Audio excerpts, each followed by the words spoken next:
Maraknya kasus bullying atau tindak penindasan yang Video terjadi di bullying atau lingkungan pendidikan perundungan yang seperti dilakukan sekolah. oleh sejumlah remaja SMP putri negeri di di bawah umur Malang, di Jawa Cilacap, Timur yang Jawa diduga Tengah menjadi viral di korban media Kasus sosial. ini teman dengan sekolahnya memanggil sejumlah pihak termasuk Bullying pihak merupakan sekolah para ekspresi remaja menyimpang putri. pada anak dalam upaya pencarian jati diri.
Halo, selamat sore. Aku Diken Ramadhani, mahasiswa Universitas Negeri Padang dari D3 Statistika.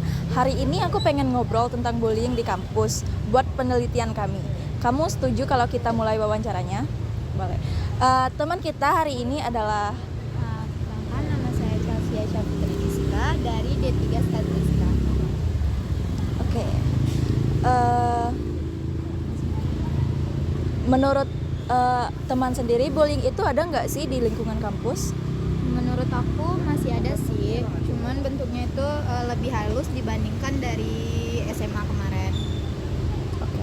Kenapa menurut kamu bullying itu masih bisa terjadi di kampus? Mungkin karena lingkungan kampus lebih bebas, jadi orang kurang sadar kalau mereka ngelakuin hal bullying itu. Bisa jadi karena dari mereka gosip, dari cerita-cerita, tiba-tiba mereka ngelakuin hal bullying itu. Oke, kalau kamu disuruh kasih saran untuk mencegah bullying ini, apa yang bisa kamu lakuin? Menurut aku saling menghargain teman sih, terus itu juga saling kayak lebih ke jangan ngomongin orang gitu. Iya sih. Kalau kamu bisa ngomong ke mahasiswa yang pernah jadi korban, apa yang mau kamu sampaikan? Jangan takut cerita ke teman dekat, kakak senior atau orang lain, karena kalian nggak salah.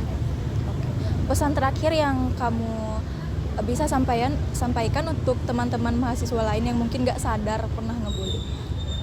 Introspeksi diri sih, belum tentu mereka yang ngomongin itu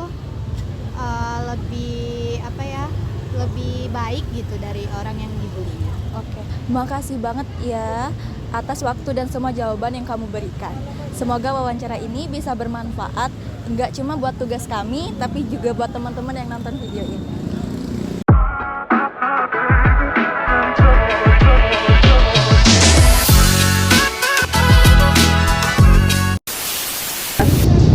Halo, perkenalkan nama saya Rustam Pratama, mahasiswa dari D3 Statistika, Fakultas Teknik Bank, Universitas Negeri Padang.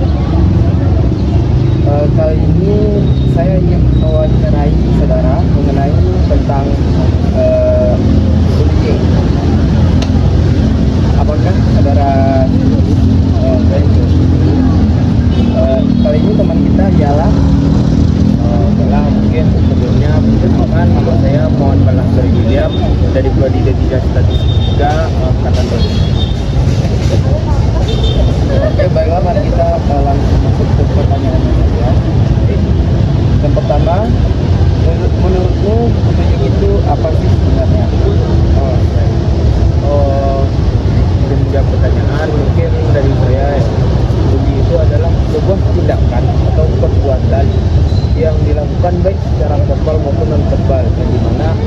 perbuatan ini tuh sifatnya nyakitin seseorang. Mungkin seperti itu. Pertanyaan selanjutnya itu kenapa bullying masih bisa terjadi menurutmu? Menurut saya itu masih bisa terjadi mungkin karena kurangnya kesadaran dari seseorang, seperti kayak sifat rasisme atau sifat yang kurang tanggung jawab, yang sehingga sifat-sifat ini dapat menimbulkan perbuatan bullying. Pernah nggak sih kamu itu ngalamin hal-hal yang menurut kamu itu tidak termasuk tindakan bullying? Kalau dari diri saya sendiri, saya merasa pernah mengalami bullying, yaitu masa saya SD. Waktu itu saya sering di SD lah, di anak-anak gitu kan. Mungkin dari situ saya terbersih, karena hal itu saya jadi orang introvert itu sampai SMP. Dampak bullying itu menurutmu apa?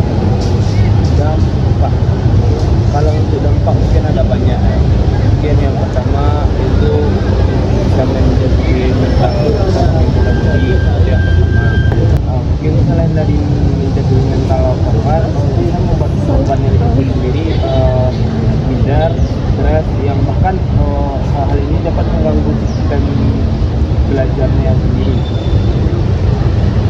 Oke, selanjutnya bagaimana cara mencegah bullying menurutmu? Cara mencegah bullying itu mungkin ada beberapa, ada banyak. Tapi salah satunya itu melakukan edukasi kepada siswa itu, baik itu siswa maupun mahasiswa ya. Karena edukasi itu bakal membuat kita lebih paham apa sih dampak dari bullying, apa itu bullying, dan apa saja akibat dari itu. Yang terakhir itu apa pesanmu tentang bullying? Pesan saya yaitu di masa yang sudah modern ini tidak etis lah bagi kita untuk masih tetap melakukan bullying. Apalagi kita sebagai mahasiswa, kita adalah orang yang berpendidikan dan juga berpengetahuan. Jadi sebaiknya janganlah kita membuli, karena kita akan terjun ke dunia pekerjaan yang dimana nanti jika kita membawa sifat bullying tersebut, maka kita pasti bakal dijauhi di dunia pekerjaan. Oke, mungkin segitu saja wawancara dari kami. Semoga wawancara ini tuh bermanfaat untuk kita semua, bukan hanya untuk kami sebagai pewawancara ini. Baiklah, terima kasih atas waktunya. Assalamualaikum warahmatullahi wabarakatuh.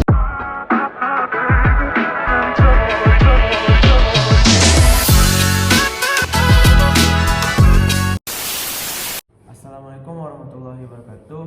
Perkenalkan, nama saya Nanda Abimanyu dari Prodi D3 Statistika dengan NIM 25037060. Hari ini saya akan mewawancarai salah satu narasumber kami. Silakan perkenalkan nama saudara. Perkenalkan, nama saya Bintang Pamungkas, biasa dipanggil Bintang. Baiklah, untuk pertanyaan pertama, menurut Anda, apa tindakan terbaik yang dapat dilakukan oleh korban bullying?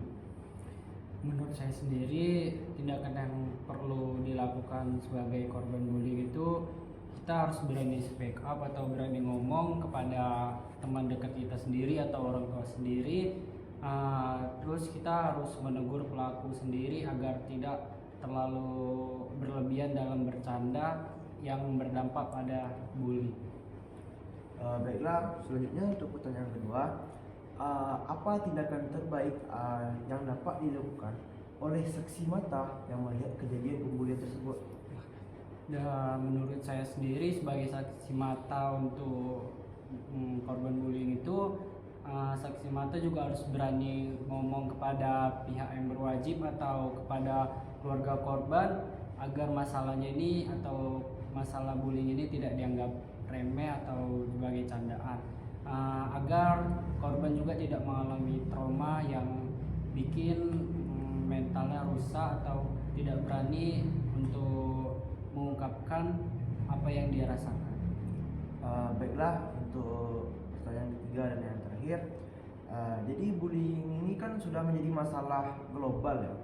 Jadi menurut Bintang, apa tindakan terbaik yang dapat kita lakukan untuk menghilangkan tindakan bullying ini, baik di segala tingkat, itu di sekolah dasar, SMP atau SMA ataupun di tingkat perkuliahan ini? Apa yang dapat dilakukan? Jadi bullying ini salah satu fenomena yang sangat susah buat dihilangkan, tapi mungkin bisa dengan cara kita itu melakukan kegiatan sosialisasi bullying atau dampak bullying yang terjadi di masa kini dengan sosialisasi mulai dari kita kecil atau dari kita SD. Mungkin tindakan itu bisa mereda bullying hingga saat ini karena dapat merubah pola pikir kita tentang bahaya bullying. Baik, sekian saja ya. Sekian yang dapat saya dan Bintang berikan. Terima kasih. Assalamualaikum warahmatullahi wabarakatuh. Waalaikumsalam.